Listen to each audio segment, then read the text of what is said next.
Like Mary, the poems I prefer are those who are a mystery to me. I was going to bring a poem by Yusuf Komunyakaa that haunts me, and then I decided for this poem, but if you can, read the poem Salt by Yusuf Komunyakaa. I have been teaching this poem song for about 20 years, and I still cannot explain its closure. I still can't grasp what the sweetness is that a heart can die from in the poem's last line.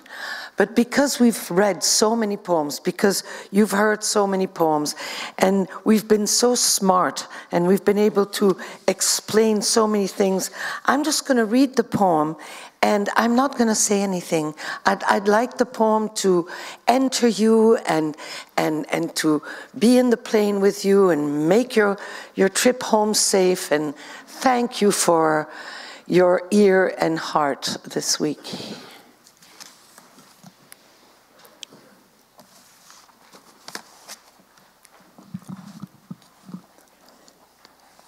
Song. Listen, there was a goat's head hanging by ropes in a tree. All night it hung there and sang, and those who heard it felt a hurt in their hearts and thought they were hearing the song of a night bird. They sat up in their beds and then they lay back down again. In the night wind, the goat's head swayed back and forth, and from far it shone faintly, the way the moonlight shone on the tracks miles away, beside which the goat's headless body lay.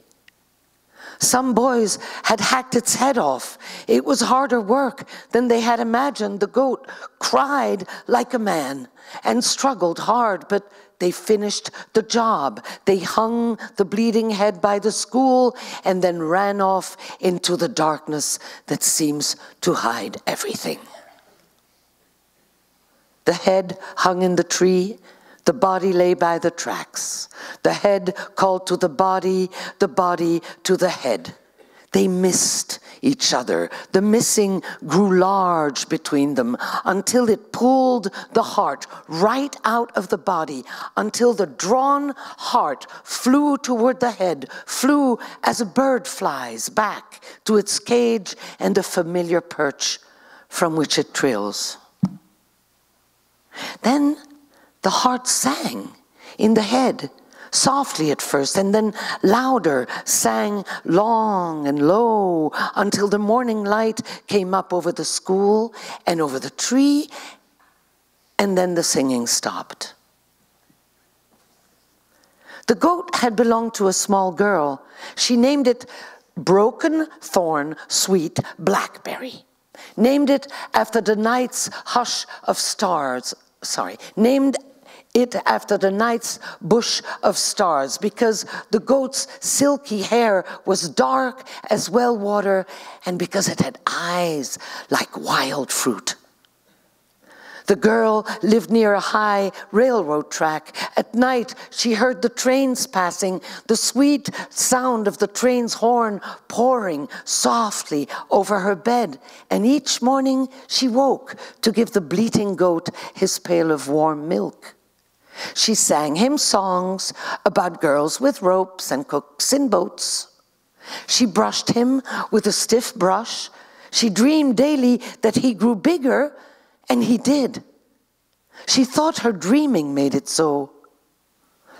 But one night, the girl didn't hear the train's horn, and the next morning she woke to an empty yard.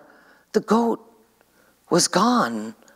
Everything looked strange. It was as if a storm had passed through while she slept. Wind and stones, rain stripping the branches of fruit.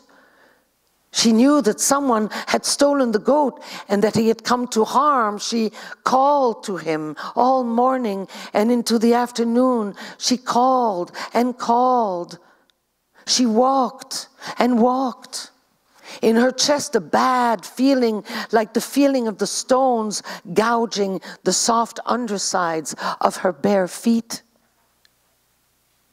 Then someone found the goat's body by the high tracks, the flies already filling their soft bottles at the goat's torn neck. Then someone found the head hanging in a tree by the school. They hurried to take these things away so that the girl would not see them. They hurried to raise money to buy the girl another goat. They hurried to find the boys who had done this and to hear them say it was a joke. A joke. It was nothing but a joke. But listen, here's the point. The boys thought to have their fun and be done with it. It was harder work than they had imagined, this silly sacrifice. But they had finished the job, whistling as they washed their large hands in the dark. What they didn't know was that the goat's head was already singing for them, singing behind them in a tree.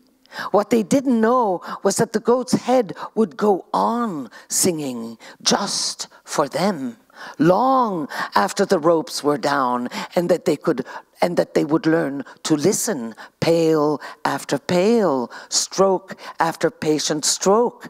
They would wake in the night thinking they heard the wind in the trees or a night bird, but their hearts beating harder. There would be a whistle, a hum, a high murmur, and at last a song. The low song a lost boy sings, remembering his mother's call. Not a cruel song. No, not cruel at all. This song is sweet. It is sweet. The heart dies of this sweetness.